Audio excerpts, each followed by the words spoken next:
Graça e paz, queridos, aqui é o pastor Raul do Nascido de Novo. E aí, você acha que a igreja romana é o próprio Cristo aqui na terra? A igreja romana se diz ser a continuação de Cristo aqui na terra, aqui no mundo visível. Diz que se o Senhor Jesus reina na terra pela sua igreja, e a igreja é o corpo de Cristo, então a igreja romana, pela lógica, é o Cristo, e ninguém fora da igreja romana pode ser salvo. Será que isso é verdade? Primeiro vamos entender o que é igreja. A palavra igreja vem do termo grego eclesia, muitos conhecemos isso, que nos estados da Grécia Antiga significava o quê? Reunião dos cidadãos convocados às assembleias legislativas ou para outros fins públicos. Os autores bíblicos empregam essa palavra para identificar uma comunidade que reconhece o Senhor Jesus Cristo como supremo, grandioso e poderoso legislador, e que congregam para adoração religiosa. Mateus 16, 18, Mateus 18, 17, Atos 2, 47, Atos 5, 11, Efésios 5, 23 e 25. Como os discípulos de Jesus se multiplicassem por diversas cidades, o plural igrejas começou a ser empregado também, considerando como uma igreja a comunidade cristã de cada localidade. Igreja de Éfeso, igreja de Corinto. A palavra também se emprega para casa ou templo, ou seja, o prédio onde se reúne uma igreja em particular. Por isso que a gente fala de ir para a igreja. A igreja pode existir independente de ter uma forma visível, porque ela tanto é visível quanto invisível. A igreja invisível se compõe de todos que estão realmente unidos a Cristo.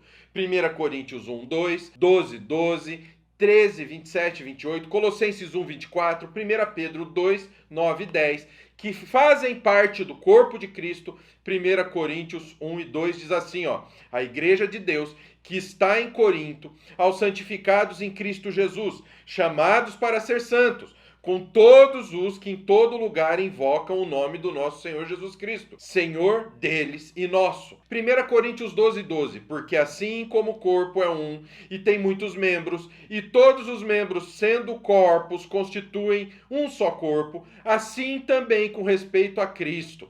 1 Coríntios 12, 27.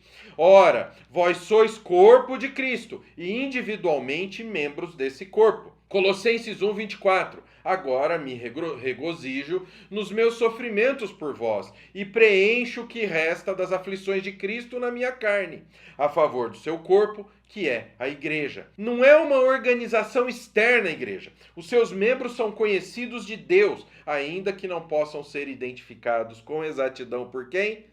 Pela nossa vista.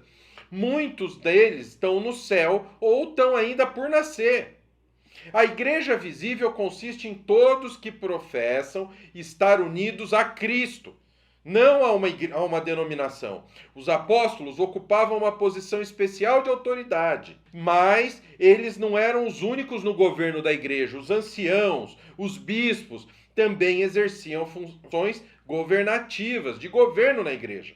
Os oficiais da igreja local eram quem? Os anciãos ou os bispos, também os diáconos, que trabalhavam na igreja. Os apóstolos, às vezes, nomeavam comissões para serviços especiais, como em 1 Timóteo 1,3, Tito 1,5. O culto público da igreja era modelado pelo culto na sinagoga e consistia de pregação, como em Mateus 28, 20, leitura da escritura, como em Tiago 1, 22, oração, como em 1 Coríntios 14, 14 e 16, cânticos, Efésios 5, 19, hinos, Efésios 5, 14, a administração do batismo e da ceia do Senhor, Mateus 28, 19, Atos 2, 41, ofertas, 1 Coríntios 16, 1 a 2. Salvação só em Roma, será? A igreja romana diz que ela é Cristo. Afinal, a igreja, como vimos acima, é o corpo de Cristo. Então, se Roma é Cristo e não existe salvação fora de Cristo, não existiria salvação fora de Roma.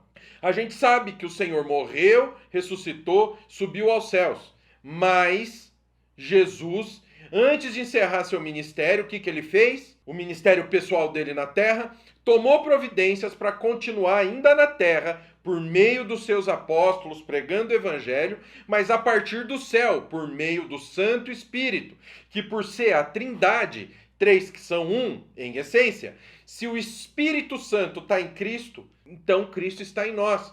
Mas a gente vê um erro básico na afirmação romana, como a gente viu aqui em cima. O termo igreja pode ser usado em várias situações, mas a principal é para retratar o quê? O corpo de Cristo. Ou seja, a igreja verdadeira, invisível, daqueles ligados a Cristo, seus eleitos.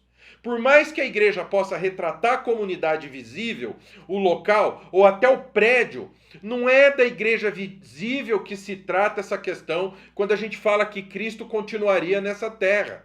A Bíblia, quando fala da igreja, não fala da Assembleia de Deus, da presbiteriana, da metodista. Não fala das igrejas de Éfeso, Corinto, Laodiceia, Roma. São citadas sim na Bíblia, mas elas são a colocação das comunidades, daqueles que são membros da igreja verdadeira, que é a igreja invisível. Então, se Roma não é a única e verdadeira igreja de Cristo, e muito pelo contrário, ela é repleta de erros, que cada vez mais afasta essa igreja da verdade do evangelho, é mergulhada no liberalismo, na idolatria, nas mentiras. Roma se desviou completamente dos caminhos do evangelho, deixou de amar Cristo para amar esse mundo. E 1 João 2, 15 e 16 tem um recadinho muito importante para quem acha que Roma é realmente Cristo na terra. Não ameis o mundo, nem as coisas que há no mundo. Se alguém amar o mundo, o amor do Pai não está nele. Porque tudo que há no mundo, a concupiscência da carne, a concupiscência dos olhos e a soberba da vida, não procede do Pai, mas procede do mundo. E para finalizar, quem ama, guarda os estatutos do Senhor. João 14, 21, 23 tem mais um recadinho. Aquele que tem os meus mandamentos e os guarda, esse é o que me ama. E aquele que me ama será amado por meu Pai. E eu também o amarei e me manifestarei a ele. Olha que coisa séria. Disse-lhe Judas, não Iscariotes, de onde procede, Senhor, que estás a manifestar-se a nós e não ao mundo? Está aí.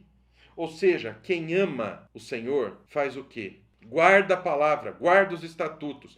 E aí vem me dizer que a igreja romana ama a Deus, obedece a Deus com tanta idolatria, idolatria a Maria, idolatria em imagem, procissão, idolatria até a rosário, idolatria até o pão. E você vem me dizer que ela é Cristo na terra. Então, para você não ser mais enganado, pessoal, vem estudar com a gente, vem estar com a palavra de Deus ali na pontinha da língua, ali preparado para nunca mais ser enganado por essas falsas igrejas, falsas denominações e, claro, falsa palavra de Deus. Vem aprender como lidar com a Bíblia e como não ser enganado, por aqueles que usam a palavra de Deus. Amém?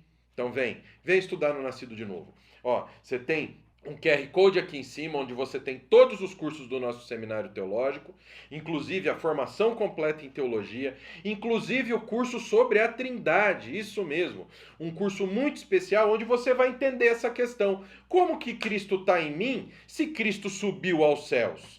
E é o Espírito Santo que está em mim. Vem entender como é que funciona a Trindade, vem entender nos mínimos detalhes. Ah, tem uma hierarquia entre Pai, Filho e Espírito Santo? Vem entender como funcionam as funções do Pai, do Filho e do Espírito Santo e por que isso não caracteriza o quê? Uma hierarquia. Vem entender também como que eu posso falar que Cristo sempre existiu, se ele é eterno antes e depois de todos os tempos. Como que eu posso falar isso? Já que é ensinado a nós que o Filho é gerado pelo Pai. Se ele foi gerado, ele teve um começo. Vem entender o porquê. Isso tem a ver com a criação de todas as coisas. Sobre o Senhor ser o Criador de tudo. Então vem estudar, vem aprender mais da palavra de Deus e não fica aí, sabe, à mercê desses falsos profetas, falsos apóstolos e falsos cristãos que estão aí só para tirar teu dinheiro. Vem estudar com a gente. Vem estudar no Nascido de Novo. Semana que vem tem mais Quinta Teológica. Te vejo na quinta.